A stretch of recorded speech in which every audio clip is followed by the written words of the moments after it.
Hi everyone, here and around the world. For the first time this winter, it is finally snowing in Albuquerque today, but not in here. This is my orchid room where I also have a tree and a waterfall. I didn't know if my summer canna lilies could get through the winter without a lot of sunlight, but I love them so much, I wanted to try.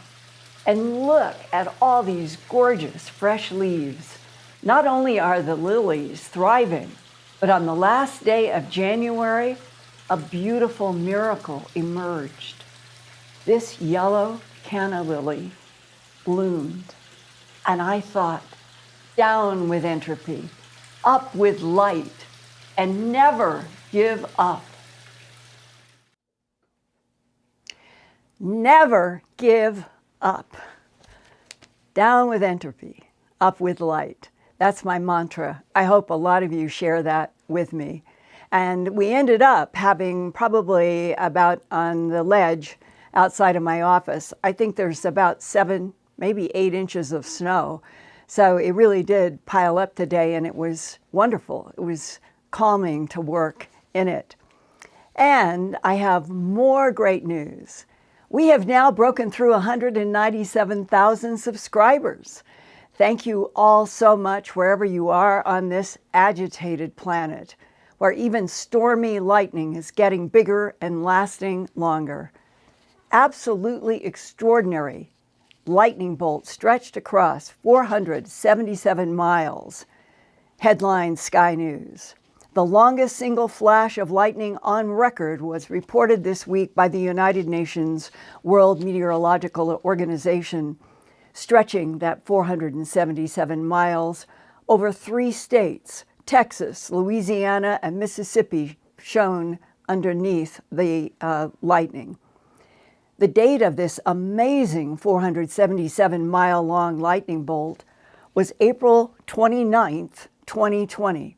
And that beat a previous 2018 record in Brazil of 440.6 miles. And I have half a dozen loud, mysterious boom reports from January alone. The most recent on January 26th headlining, "Loud boom heard across New Orleans, but authorities don't know what it was." That's very odd, said Tim Erickson, a meteorologist at the National Weather Service. Possible causes have included exploding meteorite, earthquake, sonic boom, but to date, those were ruled out, leaving another genuine boom mystery. And more mystery explosions made headlines in mid-January 2022, like this one, quote, "Mystery explosions worry San Geronimo Valley residents for weeks," close quote. The San Geronimo Valley is in West Marin, California, 27 miles northwest of San Francisco, where residents have been reporting, quote, "loud and perplexing booms between 9 p.m. and midnight," close quote. So far, no answers about who or what is causing the loud booms there. An Ohio Earthfiles viewer, Jeffrey Smith, emailed me, quote, "Between 8:30 and 8:45 p.m. Eastern Standard Time on January 15th, 2022, a very loud boom was heard and felt all across the entire Darke County in far western Ohio," close quote.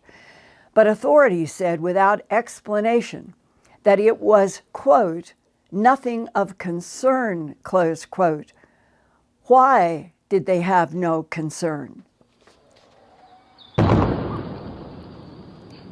A boom was recorded on this Ring.com camera January 12, 2021, in London and Cambridge, England.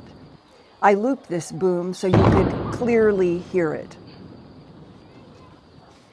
The UK media wondered if that explosion sound was a sonic boom by some high-flying aircraft, perhaps, or maybe something lower to the ground that is still mysterious.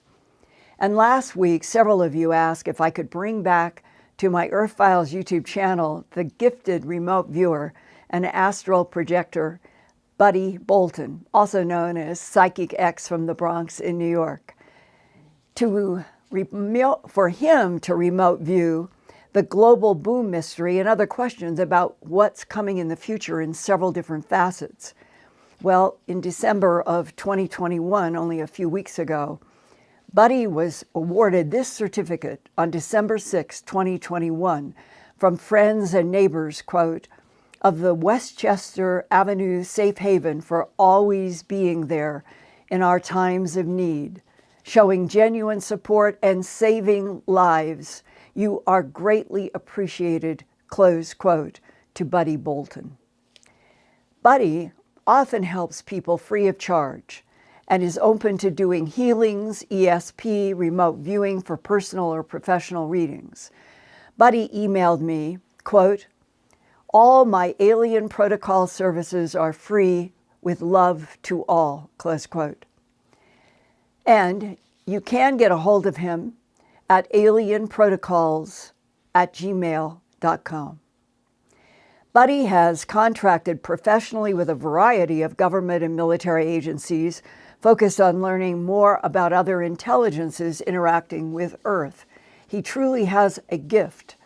And Buddy Bolton knows UFOs are very advanced technologies created and operated by both biological and artificial extraterrestrial intelligences that harvest resources from Earth, this solar system, and beyond.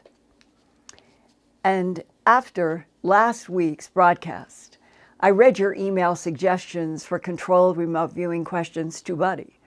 And then last Saturday, January 29th, he agreed to concentrate on 5 different questions, 2 or 3 about facets of each other. And tonight I'm going to start with who, what, why is causing the loud window rattling, house shaking, cement cracking booms from West Coast to East Coast in North America, Mexico, Central America, South America, Europe, and beyond. Loud booms that have been reported for a decade since 2011 and largely remain unidentified. Hear now about what could be behind all of the loud, mysterious booms is Buddy Bolton. I thought it was some geological something.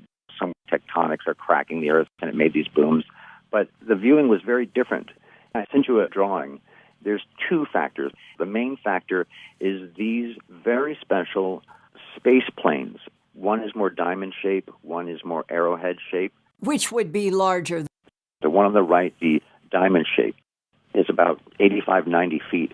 These are U.S. black projects. From my knowledge, there's 2 different types currently still operating, and they do super hypersonic booms. And these go from the Nevada and California bases, cross the United States, and go all the way to Eastern Europe and Germany. When they travel, oftentimes, they will travel on the borders of states and countries, literally on the lines, just to obfuscate itself a little bit. And what's really unique about these craft is they have 3 different types of engines. They're made of a composite material that has never gone public, and they can go into orbit and come back out of orbit. So this is very different than any other ultra-high-flying plane. So these craft are going into space, going into high orbit, not flying free in space out of the Earth's gravity, but flying in an ultra-high orbit and coming back down again. And they break not only the sound barrier, but they go hypersonic as well. So these are tremendous cracking booms. Would you explain for the audience what you mean about 3 different engine types? As you go higher and higher in our atmosphere, there's different physics involved. The air is heavier the closer to the surface of the planet. And as you go higher and higher, your engines become less efficient. So there's planes out now that have two different engines. So when they get very high, they can switch over to what's called a ramjet. So the oxygen that's coming in from the thinner, lighter air that's up there passes through these engines and is sparked, and that oxygen is used as a fuel. So it's a ramjet. It's the second engine. They also have this new engine. It's called aerospike, aerospike.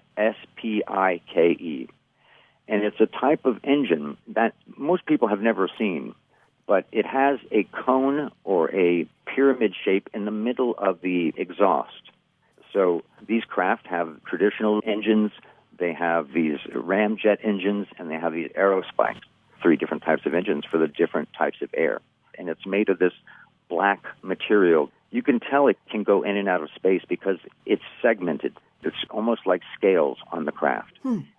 Have you ever remote viewed and seen hexagons fitted together on the surface or the underbelly of any of the UFO craft? Absolutely, more than once. And other shapes, like they could be pentagons as well, too. I'm not sure why the shapes would be different, but hexagons would fit better together than almost any other shape aside from squares. Would you explain your percentages of what you conclude is behind the big booms around the world? I think 90% of them are these space planes, these black project space planes that are going hypersonic, coming in and out of the atmosphere, going into orbit, and when they take on different engines or at different points in their ascent or descent, they're breaking sound barriers and they're breaking the hypersonic barrier and making tremendous cracks and booms. And your bottom line is that you think 90% of the booms over the last decade that have been reported around the world are from these United States space planes. Yes, and then the other 10% are meteorites coming into the atmosphere and exploding very quickly. That would explain why in the last 10 years, with all of these booms that have rattled windows and doors and even cracked cement in driveways, Homeland Security has never made a comment. But now it would explain because Homeland Security would be taking orders from higher authorities in the Pentagon. You don't talk about what we are doing. You just let everybody argue about what the booms are. We're not going to reveal our advanced planes. Yes, and you know what? You haven't heard senators talking about it either. I'm sure they've been briefed. And let's go on to question number 2. Will there be an Earth existential event between now, January 2022, and the year 2026? I felt an existential danger in 2024 from a Carrington-level event. The Carrington event means about 100 years ago there was a huge solar flare that knocked out telephones and lines and anything electric at the time. It was super powerful.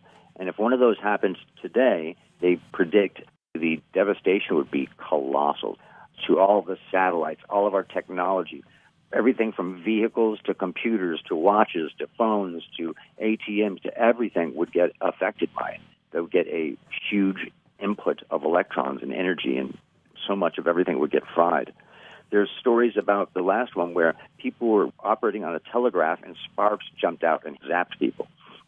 So there'd be even physical damage and injury. So I got this Carrington-level event in 2024. Will there be micronovas that can scorch Earth's surface between now and the year 2046? Yes, there is a major micronova event. I saw it in 2036. What do you see happening? Well, there's a few different things. One is just I have seen numerous times, and other really good viewers that I respect highly have seen something, and they've all coined it basically the same way, a wall of fire, one of these apocalyptic dangers, a wall of fire, wall of fire. Solar flare is when one of these bands of electromagnetism that curl off the sun, a piece of it breaks off, and that piece heads towards Earth. That's a solar flare. But a micronova is different. It's where the whole sun pulses and sends out a burst of energy on all sides of the sun at once. And so that is much more powerful than the regular type of solar flare. So I was seeing something like that in 2036 in January. What was interesting about this is there has been information in the viewing that told me that the CIA had known about this and has known about it for a long time, whether it's just the statistical odds of something happening big with the sun and we hadn't experienced one yet and it's just preparation for that. I'm not completely certain, but I know the CIA and DOD have been working on it, and I believe and I saw a connection with some of these new private space groups. I'll just say it, SpaceX, Elon Musk is already involved in discussions, and I didn't get into that aspect of this viewing too much, but I definitely got them involved. You mean, Buddy, that when you were doing controlled remote viewing, you saw that Elon Musk and SpaceX are already involved with helping the government try to anticipate and figure out what to do if there was this micronova, this pulse of the sun that could scorch parts of the Earth? Yeah, and not just a micronova, a big, super big solar flare. It's covering several different bases. So they have asked these private companies to come up with solutions. And that's what I saw in the viewing. And I even got a project name. I think they saw this back in the mid to late 80s, and they started a program. And for some reason, I got the name of Nero. I think it might be a Project Nero, and that micronova is highly expected.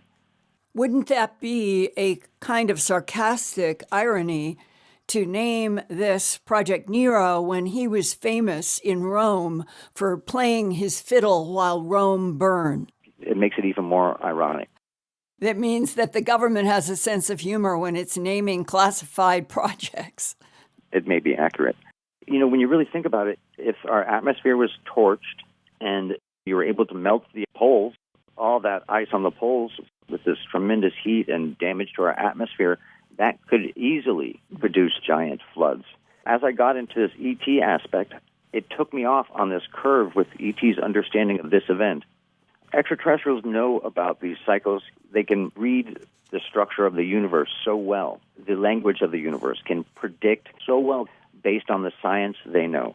They can see the future into very high accuracy, and that they have seen this, a micronova is going to happen. And then I got this whole thing about something called frame, the frame code within the universe.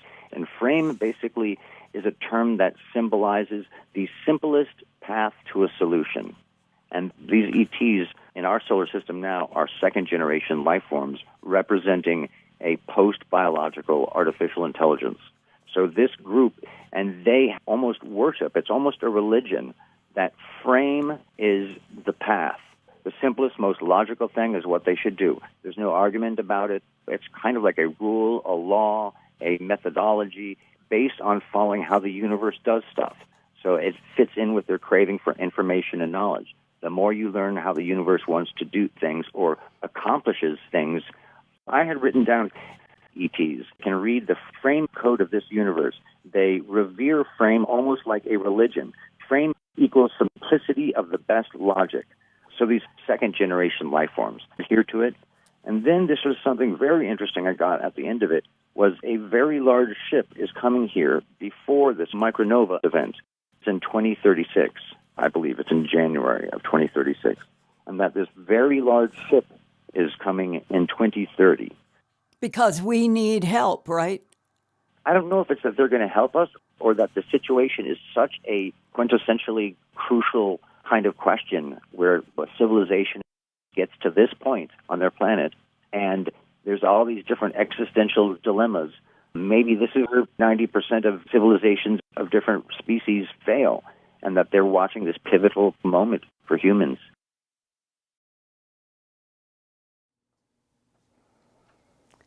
And next Wednesday, February 9th, I'll be returning from the Conscious Life Expo that afternoon. And so that night, I still want to do the show live. And we'll plan to do another round of questions here with Brad's Bell. And I promise I will try to stay at 3-minute answers, even if I stop in the middle of a word, and get as many of your questions in as possible. And then the next Wednesday on February 16th, I'm going to have part 2 with Buddy. on two more fascinating questions that he remote viewed for me. When will the ETs be public front and center, communicating with humans on Earth? And what's going to happen with the Ukraine and Russia? 2 weeks from now, maybe nothing will have changed, maybe everything will have changed, but Buddy has some fascinating insights on the condition of the timeline on Earth. That's the fascinating part of his remote viewing. And now, dear Ian, what have you got for me tonight in comments and questions?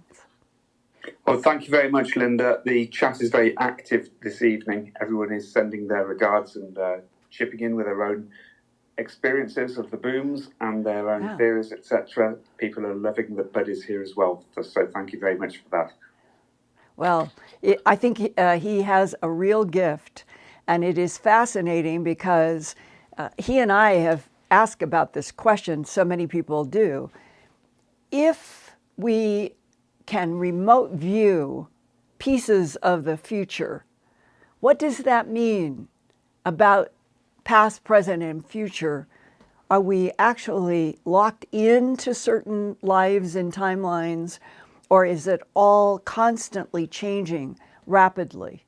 And that is, to me, one of the fundamental issues also about the entire other intelligence in this universe, that they have some exquisite control on timelines that we don't even comprehend. So it'll be fascinating 2 weeks from now. And I look forward to seeing some of you in Los Angeles at the LAX Hilton for Conscious Life Expo. And I'll be there this weekend. And then back for the fast round of Q&A. And then the next week, we'll pick up from Buddy. But right now, Ian, I'd love to know people's comments, reactions to tonight's show. And Hannah, I love you. Yes, Hannah's here in the channel as well, so thank you for that, Hannah. Moonbird has Mark Petrie, Linda Myers, Channeling the Heart, Kathy Iwansti, Christina Ledesma Jimenez, and many more are in the sending us the super chats this evening. Oh, thank you. Thank you so much. Linda, let's go straight into questions. We've got a question here. Linda, do you have any news about what the current situation is with the MJ Majestic 12 group? The way I can answer is that I have sources in Washington and other places who are not in Majestic 12, but they definitely know people who are in that layer. And as far as I know, from the time that they were created in September of 1947 by President Harry S. Truman, MJ-12, Majestic 12, businessmen, military, scientists, doctor, to give Truman advice on what I would say they knew. It wasn't speculation. It wasn't question if. They knew that what had happened in Missouri, Roswell, that these were crashes of technologies they did not recognize with beings that were definitely not Homo sapiens sapien, and that Majestic 12 was created to be an advisory group talking only among themselves very tightly on matters having to do with UFOs and ETs. And as far as I know, that references recently to MJ5 and to others is that the group is still current. It would have been the same baton being passed over the generations. And I'm assuming that they still are under the Majestic, highly classified category. Whether they've added letters, names, changed, I could never know that. But as far as a group that has had the evolutionary history of all of the classified documents, photographs, 16 millimeter film back in the early 20th century, and coming up into the 21st century, everything that that small group would have had access to is probably in a highly classified SAP, and the only people that will have access to that material are those men. Thank you, Linda. People are talking about the supersonic aeroplanes. Who owns the supersonic aeroplanes, and why do we have these supersonic craft? What is their purpose? I think it's multifaceted, multi-reason. We're trying to do a lot of advanced things on the Earth that are going to be relevant, I think, as we move deeper and deeper into more and more space travel issues. We're at a revolutionary node. There's no question about it. The entire planet is changing fast and radically. And probably the furthest, the part that has gone the furthest and the whole world doesn't know anything about it, are the people who have been working in the Apollo program and went on to creating the Space Force back, as I've said, from a very reliable source, that we had people in a space force going out into another solar system and Mars as early as 1972, and coming through the decades now to 2022, we're supposed to be in 22 solar systems now. That is not science fiction. This is real. The disconnect between what is really going on in terms of our Earth humans having some kind of collaboration with other intelligences such as the tall Nordics and the tall whites is a fact. And in that fact, we are in collaboration in these other solar systems. And as we've talked about when we've had John Brandenburg talk about death on Mars, that Mars itself is going to end up being a proof of other civilizations going back deep in time that are buried underneath the Cydonia sands on Mars, or there are remnants. He's convinced of that. I've talked with other people who are too. And so as we look at what is happening, it is as if on the surface of the Earth, there is the civilian population, and they are kept in the dark at all times. And what I keep waiting for is, when do we stop the disconnect? When do we join the timelines of MJ12, extraterrestrial biological entities, extraterrestrial artificial intelligence, humans, Earth affairs, Mars affairs, Moon affairs, Ganymede, going on out to whatever solar systems of the 22 that are now in operation with Space Force. When are we going to be told the whole story on this planet? Because it's now becoming preposterous. It really is. We're moving rapidly, and that comes back to the question. Why are we working on things that have to do with hyperspace and going out to the edge and coming back? There are all kinds of strategies having to do with enemies and allies on the surface of the Earth. That's one ground. There are all kinds of subdivisions that are inside of our planet that relate to different types of intelligences. It's not science fiction, it is real. That's a whole nother area of concern, at least to the Pentagon. And then when you go out to where in our own solar system, such as Ganymede, there are intelligences that might be coming from Aldebaran, for example. This has been suggested that going back to World War II and the Aldebaran non-humans or other intelligences that Hitler was obsessed with, that they may have an influence still in this solar system through Ganymede. And that means that we are like at square one, surface civilian life on Earth. And square one has to be educated and conditioned. And this is what we're going through now.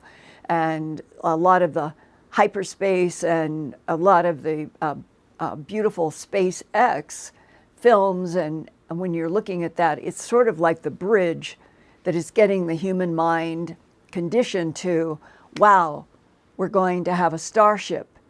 Elon Musk is going to get that starship to Mars. And he said he's going to have 1 million humans from Earth on Mars by 2050.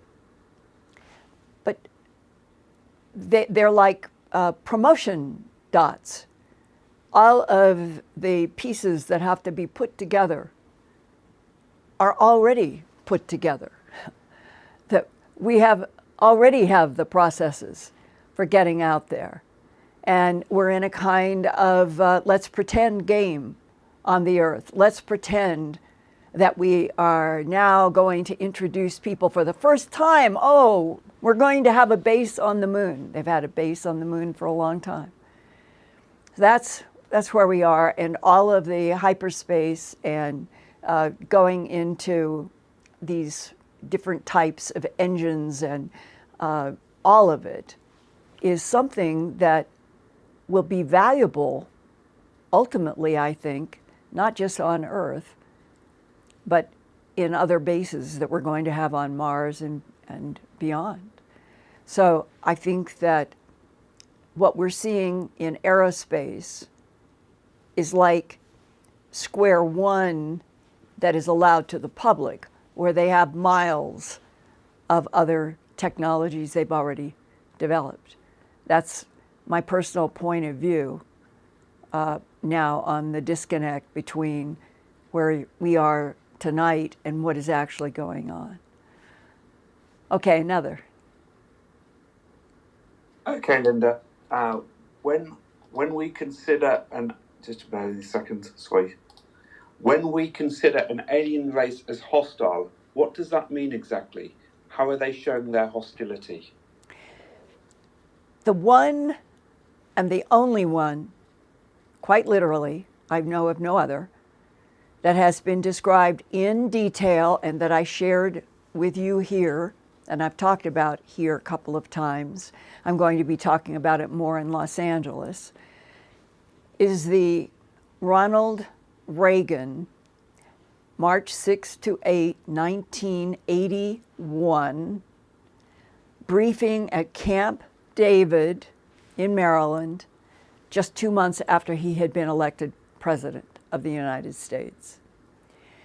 And in that briefing, called the Serpo briefing, Serpo allegedly, whether really the name of a planet in the Zeta Reticuli 1 and 2 system or not, that is what it was called, a planet Serpo.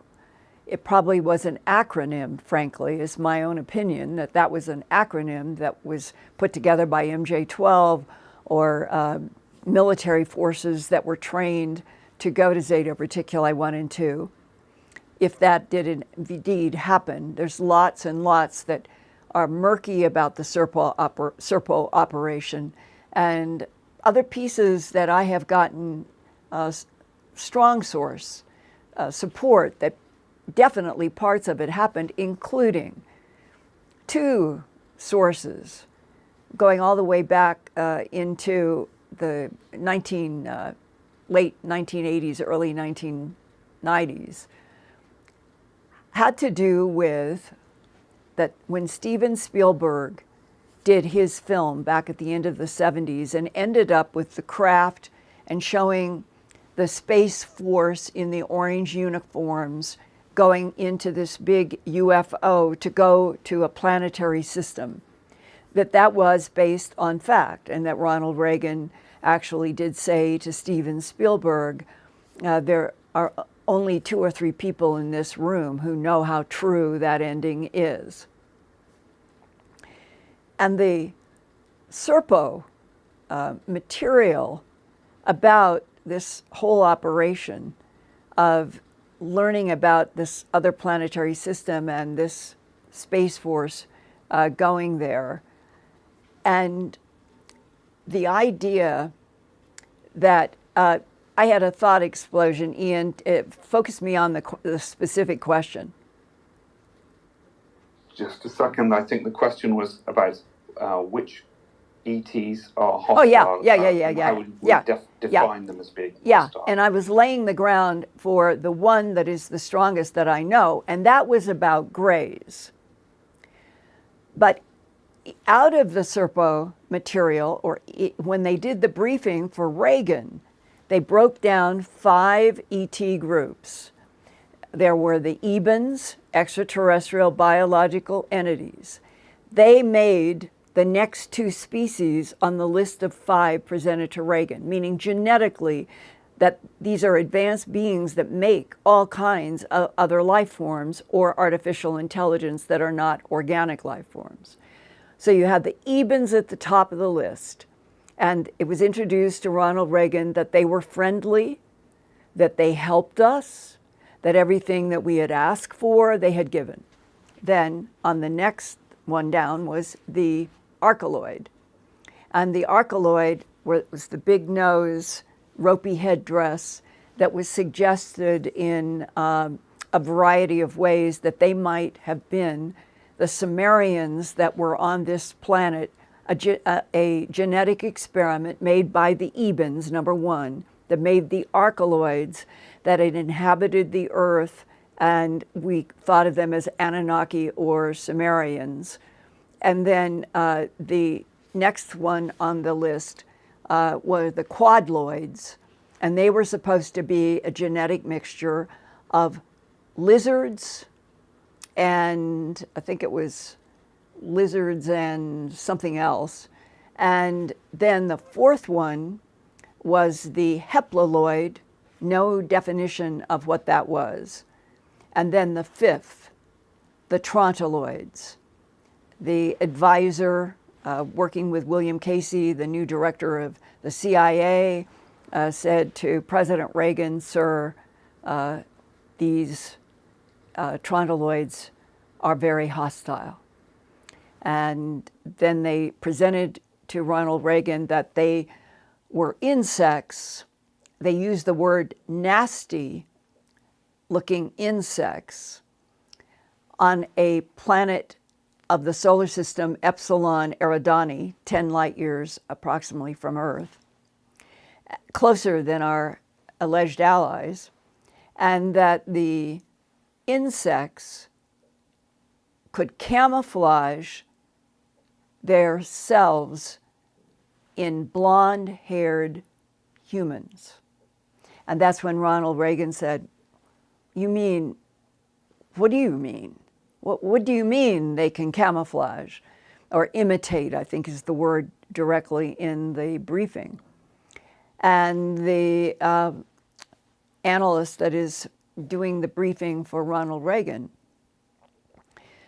says that this is, they won't go into the how or the why, but now jumping to 2022, I have several threads that know quite a bit about these insects, the Trontoloids, and say they are hostile and that their ability to masquerade, imitate, camouflage themselves as humans on Earth is related to a technology called holoform, holographic projections. And the first time I had a discussion with an engineer about this, how in the heck would this work? I told the engineer, I said, when you talk about that something could, the insect is still there, but it somehow has the ability to project a technology that would make it look, at least from a distance, I have no idea if you can touch the holoforms. You might be able to, it may be that advanced, that they can be anything they want. They could project anything that they want. But on Earth, when the insects are here, they're hiding inside of blonde humanoids. And it's strange that if they are insects and they are hostile, and the idea of hostility is they want our planet, but they don't want humans on it. That's the basic decision or basic common denominator. And in that process, where are they? I mean, that is really a threat. Well, probably a tremendous number of our secret programs then would be relegated to how do we find it? How do we determine what holoforms are? What kind of energy might they give off? Can we screen? Can we identify? Can we put in helicopters? Any kind of a sensitive instrument that would always know where these insects in holoforms would be. We'd automatically know. And then the next, what would you do? What would you do to deal with? And right now, as far as I know, this is a reality, but that I personally feel some comfort in some of the aspects that have been described to me that I'm not going to go into detail, that we are in 22 other solar systems. We have a presence. In those solar systems are other beings, some biological and some second generation artificial intelligence. But that they all seem to have a consensus that something has to be done about the Epsilon eridani insects that have no compassion. Apparently that's the big missing piece of them. And it is fascinating because if there are other civilizations with solar systems and they know about this, and we're the babies on the block, we're just slowly coming into trying to get technology where we can move in now Cuvier warp drive through a space tunnel and go from here to 20 light years in 5 days or whatever the equation is. So we're kind of at the beginning of that. We're not seasoned. And how would they introduce all of this to the world is what they say is impossible. Well, tonight I'm talking to you as honestly as I can without giving names or other things that I have learned. And I think that there is nothing wrong with having a straightforward discussion like I'm trying to give to you tonight that starts with this issue of if we have hostile enemies, what are they and why would they be hostile to baby humans on Earth? I don't think it's personal. The more I have learned, the more I am beginning to see how much the same kind of motivations that we humans have on Earth are playing out everywhere. They need molybdenum, they need beryllium, they need bismuth, there's all kinds of trade and traffic in different planets that have different resources for all of the various technologies. And planets come in a variety that seem to be kind of clumped into categories. And this planet that we are on and that we are not treating very well now, this planet, by everybody's definition that I've been told, this is a planet that is truly a jewel, I think has been called in various Eastern philosophies and literature. This is truly an incredible planet. And it is worth fighting for. And it is worth keeping humans on an evolutionary track away from war, away from destroying each other, away from hurting this wonderful planet. So that's kind of my big arc behind that question, which is an excellent question. And I wish we were all told the whole truth. I think that could change timelines about what would be a hostile non-human in this universe within 10 light years of our planet. And that's my understanding. And the holoforms, just to go one further step, you heard me talk about Jim Mars calling me one time, urgent, Linda, call this phone number. And it was a woman that day or the day before, he had just interviewed her. And it was about her seeing her own father in Dallas, Texas, in a corporate high-rise where they were going to go to lunch. And she was pacing in front of the front windows of her father's skyscraper office. And he was on the telephone when she came in, and when she turned around to go like this on her watch, instead of seeing her father, she was seeing what looked like an alligator in his clothes. And it so stunned her that she ran out of the office. And Jim and I spent a lot of time on the phone talking about how in the world would this work? How could you have a human in clothes in an office and then suddenly in a microsecond they look like a standing up alligator, and then other people, and Jim was doing a whole bunch of interviews about this, and other people had seen, like at a coffee table, and they're having dinner with people, and one of the people sitting on a sofa across from them changed like this, and they were so shocked that they didn't say, how did you just turned into an alligator, as Jim described that one. And the person got up and left and never ever talked to what had been their close friends. So there are pieces of very strange things of shape-shifting. Shape-shifting has been described through centuries, and it may have to do with this technology, an advanced technology. And the only word I know for it is holoform, that is the same idea of projecting light the way Disney and other places do into holograms. And once you start getting into this level of discussion, part of me can see why the government feels it's just too much. Let the earth stay dumb and blind and innocent for another 100 years.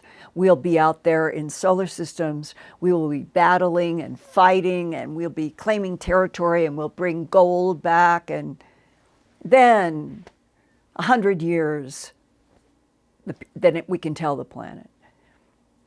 I don't think it's going to work that way. I think this is it. This is the critical revolutionary time. And I sure pray every day that we get through the next 10 to 15 years of agitation. And when you hear Buddy, who's doing remote viewing, a gifted remote viewer, and he is seeing a micronova that could actually in 2036 have impact to the point of possibly scorching, but certainly the entire electromagnetic grid of the Earth could be walloped. There's a lot we don't know, a lot we don't understand. And if we were all told the whole truth tomorrow by the Pentagon and all of the governments of the world, then we would turn from a culture that is always in competition for the buck, for more money. It seems to me we would sure shift gears to how do we learn as fast as possible about all of the different civilizations that are trying to help us, those that aren't, and who is hostile, and we need to completely change our priorities on this planet to bring ourselves up to speed in this rapidly revolutionary age that is heading into space in a real Alcubierre warp drive way. I know that was a long answer, but this is such a big subject and it is so important. And what I would like to tag is, I know from some of the communications that I get from some of you that you are either current military, retired military, or even have worked in intel, and you know a lot about what I just said. And I would like to keep learning more and more. And I'm not violating anything. I've not signed any non-disclosure agreement. I'm not using names. I'm not naming institutions or companies. But I am talking about what I know to be the true landscape. And maybe we could do that. Anybody who has got more details on the true landscape, let's try to help all of us, each other, understand what is the landscape from Earth to Procyon A and B, to Sirius A and B, to Aldebaran, out to Epsilon Eridani and Tau Ceti. Let's start trying to educate each other if the government is not going to tell the truth. And then maybe it will accelerate the wave hitting the beach, that we're going to have all of this. It will eventually all be public. This is the reality. Okay. Okay, Linda, can you just remind everyone to hit the likes? We've got just under 3,000 people watching right now, and also advise people how they can to subscribe to us as well. Thank you. Oh, thank you, thank you. The magic of the numbers. Do you see that red arrow? Subscribe. If you're not a subscriber, hit that arrow. It doesn't cost you anything, but it keeps our numbers evolving and expanding. And this is important in the YouTube world. And it feels good to have that support. And we're coming up, clearly, it won't be long, we're going to be at 200,000. And I really want to do something special with all of you about what you would like most to do. It could be, say, my having an interview with somebody that you're really interested in hearing, whether it's facets of ETs or gravity research or whatever. That's one way, is that I could do a special, and this would not be audio, I would do it in like a regular newscast camera through Zoom. That's one thing we could do for the 200,000. But I'd also like to involve you with your, well, I thought that was so fun that one time when we did, you sent in videos showing yourselves with your questions. I thought that was fun. Maybe we can mix something like that. And outside of subscribing, it's the push the likes. If you like it, push the likes. Ian, are you there? Okay, Linda, I've got some more questions here for you. As an elementary educator, how do we begin to open the eyes of children to the ET presence and disclosure? My answer is on my own life. I don't know exactly what compelled me, but when I was 4, I've talked about this before, I wanted a telescope more than anything.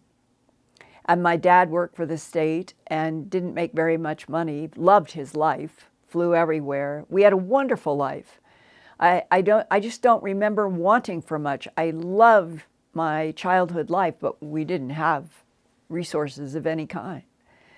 But when I asked my dad at age 4 for a telescope, I had picked out one that was in Sky and Telescope. I remembered that after we had talked about this a few months ago.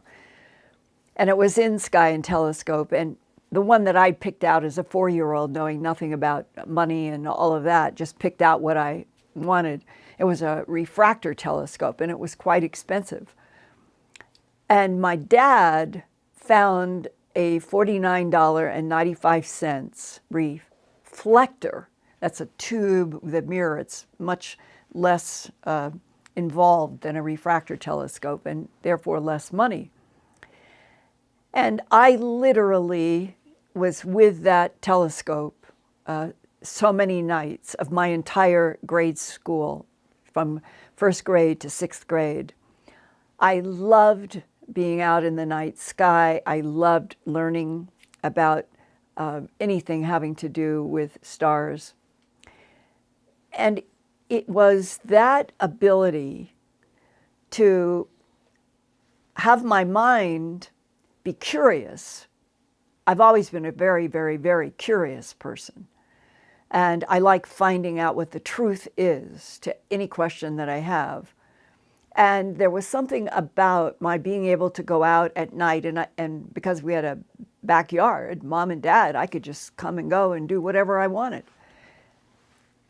And somehow, I think that that is the place with kids, is you start them in the science. It's the hard data science and the wonder of the skies and what we're learning. And now we can go into videos that are showing animations of things that are going to happen perhaps on Mars, and watching what's happening with the little helicopter there. And all of that starts in a very healthy way, getting children's minds very interested in space, in stars, in science. There's 1,000 fascinating questions that go on in terms of the distance between here and the nearest planet, and then the nearest solar system, and on out into the galaxy. Endless, endless. And it's so healthy. Whether a child is looking at something that is astronomy on an iBook, or watching TV, or they have actual books with photographs, it's so healthy, and it is so, for me anyway, it was always exciting. And then we're at this revolutionary period where all of this stuff that I laid out, what we'll call the landscape. Anytime I use the word landscape, you'll know that I'm talking about the whole relationship of where we are on Earth, going out in 360 degrees to everything that is out there. It becomes natural. Because I remember, as being in grade school, having a discussion with a teacher about, well, where are people like us in the universe? I asked a teacher that. And the answer back then was, well, we are supposed to be the only intelligent in the universe. And it never made any sense to me as a child, and I know it's not true now. So I think that's the way to bring it together, waiting for the governments of this planet to finally stand up and tell the whole truth. And if everything that's holding it back are hostile insects, but we're in a universe where a bunch of other civilizations think that they should be stamped out or controlled, then it isn't just on the shoulders of humans on Earth. And being able, I'm not collapsing in fear about reading about all of this. It seems almost consistent with that big box that you and I, and we've all talked about for 4 years. Why are we in a universe in which the metaphor of the yin and the yang really do represent it? That there is the dark and the light, there is hate and there is love, there are insects that have no compassion, there are humans that have compassion. It's all part of the same weird, challenging universe that we happen to be in, that is supporting biological life with a lot of second and third generation artificial intelligent life on other planets. That's another part of the landscape that I'm beginning to learn quite a bit about. And finally, look at yourself in a mirror and start looking at yourself as a being that is in this period of the universe, and that the true landscape is that there are intelligent beings within 100 light years of this planet who are the result of maybe 2 billion years of evolution. We're 45,000 years since the crossfade with Neanderthalensis.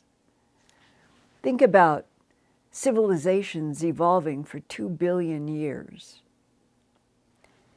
And we're in the same universe. Wow. I would like to have a tube from my brain to that world. And that's the part that excites me, is once you begin looking at what is the truth in so many directions that we could learn, and that a hostile insect may be just one of those realities of the universe that we have to grow up and understand, but that we are on a planet in a civilization that it feels to me that we have a destiny, and hang on to that. Okay, I hit the 8:30 mark, Ian.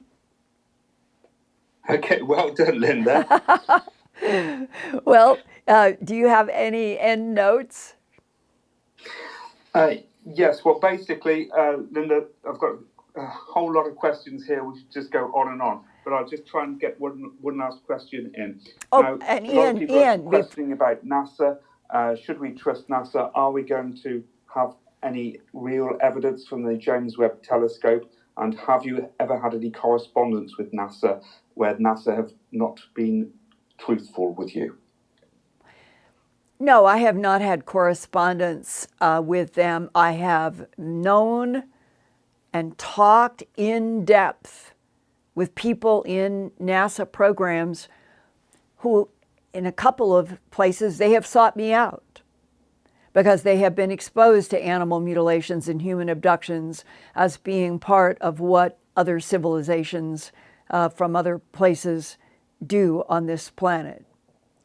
And the very fact that I can say that to you, that has happened, that I have been sought out by people who have worked for NASA who wanted my information on subjects that have been so suppressed, and we need to understand. NASA, the way it's been described to me, remember that physicist at Area 51 that I've referenced in 2014, who knew a great deal about the bismuth, magnesium, zinc layered metal, one of the skins in UFO technology, that when it is paired with pure aluminum that has iridium atomically placed in it, the paired skins, when they are whole and not melted or affected by crashes, are the key to the frequencies that turn it into craft that can then go in the Alcubierre warp drive tunnels and function. And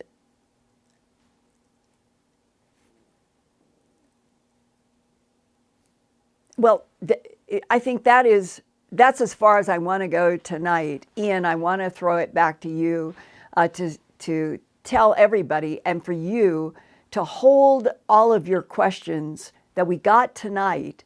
They'll be ready. I'll get back from LA and we'll go into your questions with Brad on the bell, and I swear I will try to stop at 3 minutes. And so Ian, let's just say this is going to be a pause so I can do the Conscious Life Expo, and you've got all the questions, and we'll pick it up a week from tonight. Perfect. We wish you all the best in LA, Linda. Thank you, thank you. And to all of you, may you be protected from whatever the COVIDs are going to do. Now and forever, be protected. I love you.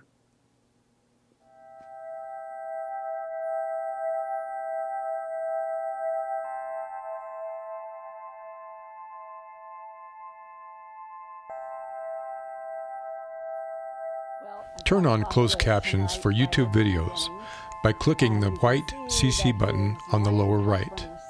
The default language for Linda's videos is English. If you would like to see the captions in another language, click on the white Settings button next to the CC button. Select Subtitles CC, and then select Auto Translate. Select a language, and the captions will now appear in that language. Sort of gone through, and they will hold their heads. I never had a cat do that before. And they'll pull against the comb, helping me get out snarls. And I think it's the best they've ever been.